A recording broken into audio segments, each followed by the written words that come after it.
ત્યારે છોટાઉદેપુરના એસપીના કહેવા પ્રમાણે ત્યાંની એલસીબી એસઓજીના લોકો અમારા ઉમેદવારોના ઘરે જાય છે, ક્યાં તો એને બોલાવે છે અને એમની ગાડીઓમાં બેસાડીને એમને સામ દામ દંડ ભેદ નીતિનું ગણિત સમજાવે છે અને તમે ભાજપમાં જતા રહો એવું દબાણ કરે છે।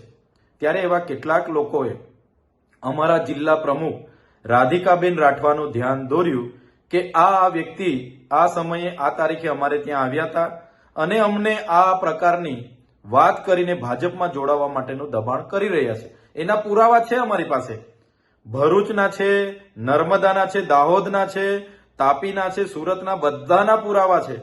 જ્યારે જરૂર પડશે તો અમે જનતા માટે એ પણ જાહેર કરીશું।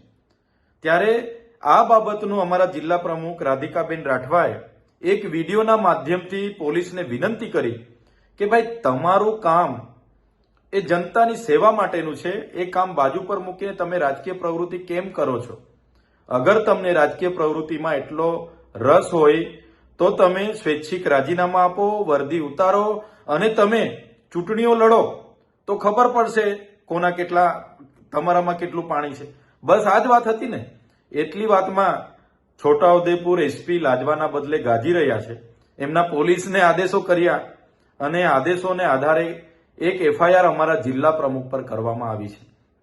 એમને એવું હશે કે રાધિકા રાઠવા ભાગી જશે અને અમારા ઉમેદવારોને અમે ડરાવી ધમકાવીને ભાજપમાં મોકલી આપીશું અને ભાજપની બોડી ત્યાં અમે ફિટ કરી દઈશું। એવું નથી। અમે લોકો ભૂતકાળમાં પણ ગુજરાતની જનતા માટે લડ્યા છે, આદિવાસીઓના હર હંમેશ હક અધિકાર માટે અમે લડ્યા છે, સડકથી લઈને સદન સુધી અમે લડ્યા છે। આજે પણ લોકશાહી બચાવવા માટે અને સંવિધાનને બચાવવા માટે અમે લડીએ છીએ। અમે આવા તમારા ખોટી એફઆઈઆરોથી, તમારી જેલોથી અમે ડરવાવાળા લોકો નથી, અમે લડવાવાળા લોકો છે। જ્યારે પણ અમારા જિલ્લા પ્રમુખ રાધિકાબેન રાઠવાને પોલીસ દ્વારા ધરપકડ કરવામાં આવશે કે એમની અટકાયત કરીને એમને લઈ જવામાં આવશે કે એમને બોલાવવામાં આવશે, તે દિવસે સમગ્ર આદિવાસી સમાજ ગુજરાતની જનતાને અમે બોલાવીશું। સાથે સાથે રાજસ્થાન, મહારાષ્ટ્ર, મધ્યપ્રદેશ જ્યાં પણ અમારી કામગીરી થાય છે એમને પણ અમે આહવાન કરીશું અને તે દિવસે અમે મોટી સંખ્યામાં તમારી જેલોમાં આવવાના છે। તમારે મહિનો, વરસ જેટલું રાખવાનું એટલું અમને રાખજો, પણ અમે લડાઈ છોડવાના નથી। ગુજરાતની જનતાની ન્યાયની લડત અવિરત પણ અમે ચાલુ રાખીશું। એટલી વાત હું આપના માધ્યમથી કહેવા માંગુ છું। ધન્યવાદ। જોહાર।